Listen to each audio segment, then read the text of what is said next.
اللہ کے حبیب نے منع فرمایا، فرمایا کوئی اونچا اللہ اللہ نہ کرے، جب کوئی نماز پڑھ رہا ہو سو رہا ہو تو اس کے سامنے اونچا ذکر نہ کرو۔ کہتے میں ایک دن اونچا اونچا ذکر کر رہا تھا، اونچا اونچا میں ذکر کر رہا تھا، کیونکہ عشق لگا سی کھیڈا کھیڈ دینوں تے مینوں کھیڈا بھول گئیاں، میں کجل پایا سی یار دے ویکھنے نوں، پھر او دی یاد وچ روندے آئی ڈل گئیاں، حیدر شاہ اس گلی کدے نہ رول دی، پر ہن تے رول گئیاں۔ کہتے میں اونچا ذکر کر رہا تھا تو حضرت عمر فاروق رضی اللہ تعالیٰ عنہ نے ڈانٹ دیا، فرمایا تجھے نہیں پتا حضور نے منع کیا؟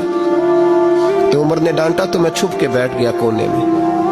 حضور آئے نا نماز پڑھانے تو محبوب نے پتہ کیا وہ عبداللہ کدھر ہے؟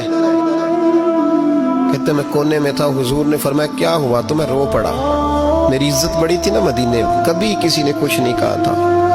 نبی کریم نے فرمایا کیا ہوا؟ عرض کی حضور کچھ نہیں۔ پھر بھی بتاؤ؟ کہتے میں رو پڑا، میں نے کہا یا رسول اللہ میری غلطی تھی تو سیدنا فاروق اعظم نے ڈانٹ دیا ہے۔ فرمایا ہوا کیا؟ یا رسول اللہ میں اونچا ذکر کر رہا تھا، اور بات بھی ٹھیک ہے، کچھ لوگ قریب نماز پڑھ رہے تھے، حضرت عمر نے منع کیا، نبی کریم علیہ السلام نے فرمایا بلاؤ نہ ذرا عمر کو، خود قانون حضور نے بنایا ہے کہ اونچا ذکر نہ کرے جب کوئی نماز پڑھ رہا، بلاؤ نا عمر کو۔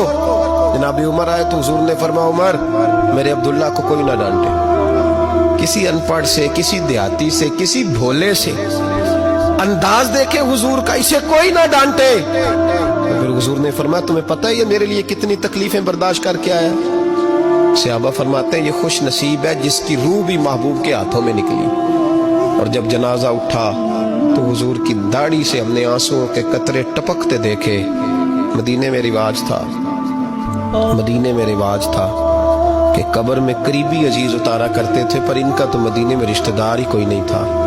حضرت عمر فاروق اور جناب ابو بکر صدیق کہنے لگے ہم قبر میں اتارتے۔ جب ان دونوں نے اٹھایا قبر میں گئے تو کہتے ہیں کمال دیکھو اللہ کے رسول ہم دونوں سے پہلے قبر میں اتر گئے، اور حضور نے یہ البدایہ والنہایہ میں موجود ہے، کہا مجھے دو میں قبر میں اتارتا ہوں۔ کہتے ہیں حضور نے تنے تنہا پکڑا، تنے تنہا قبر میں اتارا، پسے مردن فرشتوں نے جو تلاشی لی تو کیا نکلا؟ فقط ایک دل کے گوشے سے خیال مصطفیٰ نکلا۔ نبی کریم علیہ السلام نے قبر میں رکھا اور ساتھ فرمایا اے اللہ میں آج شام تک اس سے راضی تھا، تو بھی اپنے کرم سے اس سے راضی ہو جا۔